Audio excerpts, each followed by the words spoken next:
Hello అండి. ఇవాళ apricot dessert ఎలా చేసుకోవాలో చూద్దాం.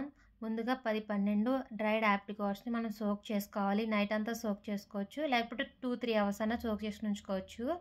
అలా సోక్ చేసిన వాటిని ఒక పెనంలో వేసి 2, 3 స్పూన్ షుగర్ వేసి బాగా సాఫ్ట్‌గా అయ్యే వరకు ఉడికించుకోవాలి.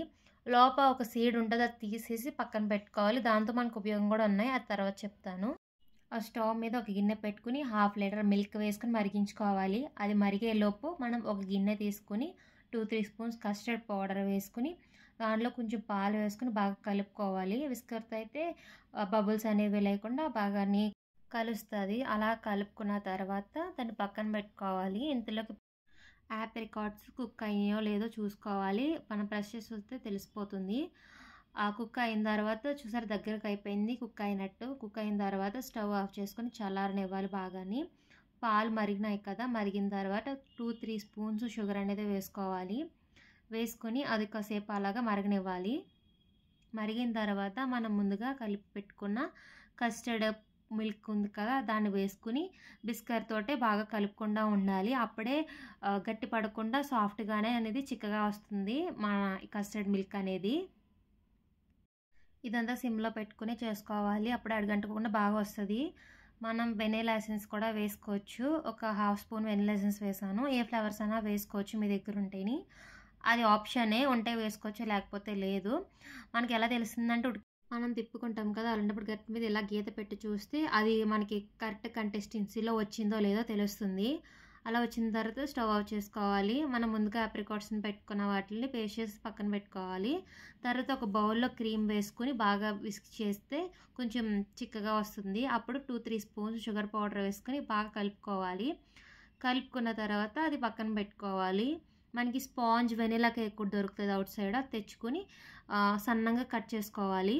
కట్ చేసుకున్న తర్వాత మనం ఇలాంటి నా దగ్గర ఇది ఉంది. ఇలాంటి రెక్టాంగిల్ షేప్లో ఏది బౌల్ లాంటిది ఏదైనా ఉన్నా వాడుకోవచ్చు. నా దగ్గర ఇది ఉంది, సో నేను వాడుకుంటున్నాను. ఫస్ట్ అయితే ఆప్రికాట్ జామ్ ఉంది కదా, దాన్ని వేసుకుని స్ప్రెడ్ చేసుకోవాలి. తర్వాత సన్నగా కట్ చేసుకున్న బ్రెడ్ స్పాంజెస్ ముక్కలు వేసుకోవాలి. అలాగే తర్వాత కస్టర్డ్ మిల్క్ వేయాలి. ఎక్కడ గ్యాప్ లేకుండా మొత్తం ఫిల్ చేసేయాలి. అప్పుడు అనేది టేస్ట్ వస్తుంది. ఆ కేక్ పీల్చుకుని టేస్ట్ వస్తుంది. దాని తర్వాత క్రీమ్ మిల్క్ లాగా ఉంది కదా, ఆ క్రీమ్ని మనం వేసుకోవాలి.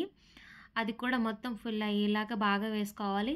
తర్వాత ఆప్రికాట్ జామ్ వేసుకోవాలి. అలాగా 1 by 1 అలా లేయర్ కింద మనం చేసుకుంటూ రావాలి. మళ్ళీ ఆప్రికాట్ జామ్ వేసిన తర్వాత మళ్ళీ cake, custard milk, cream, apricot jam అలాగే లేయర్ల వరకు వేసుకోవాలి.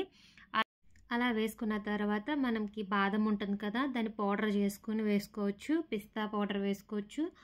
నేను ఆల్మండ్ పౌడర్ వేసుకున్నా, అలాగే ఆల్మండ్ స్లైసెస్ కూడా వేసుకున్నా బాగుండడానికి. మనం అలాగే కుంకుమ పువ్వు అది కూడా వేసుకోవచ్చు.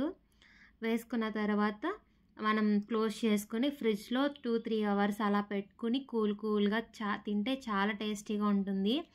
ఇది నేను ఒక రెస్టారెంట్లో తిని చాలా బాగుందని చెప్పి యూట్యూబ్లో సెర్చ్ చేసి చేశాను. ఇదే ఫస్ట్ టైం కూడా చాలా బాగా వచ్చింది. సింపుల్ కూడా. ఇంగ్రీడియంట్స్ కూడా మన దరిదాపులో అన్నీ దొరుకుతాయి. ఆప్రికాట్స్ అయితే డ్రైవే దొరుకుతున్నాయి. నార్మల్ ఫ్రూట్ టైప్ ఏం దొరకట్లేదు. ఆప్రికాట్లో వచ్చిన సీడ్ని మనం పక్కన కొట్టుకుంటే దాంట్లో ఆల్మండ్స్ అనేవి ఉన్నాయి. స్మాల్ ఆల్మండ్స్ చాలా క్యూట్గా ఉన్నాయి. వాటిని మనం పీల్ చేసుకొని మనం ఆప్రికాట్ డెజర్ట్ మీద గార్నిష్ చేసుకుంటే చాలా టేస్టీగా ఉంటుంది. నేను ఫస్ట్ టైం చూడడం ఇలా చిన్న బాదం ఇవి. మీరు ట్రై చేసి ఎలా వచ్చిందో నాకు కామెంట్ చేయడం మాత్రం మర్చిపోకండి. Do like, share, subscribe our channel Vijaya life style Telugu.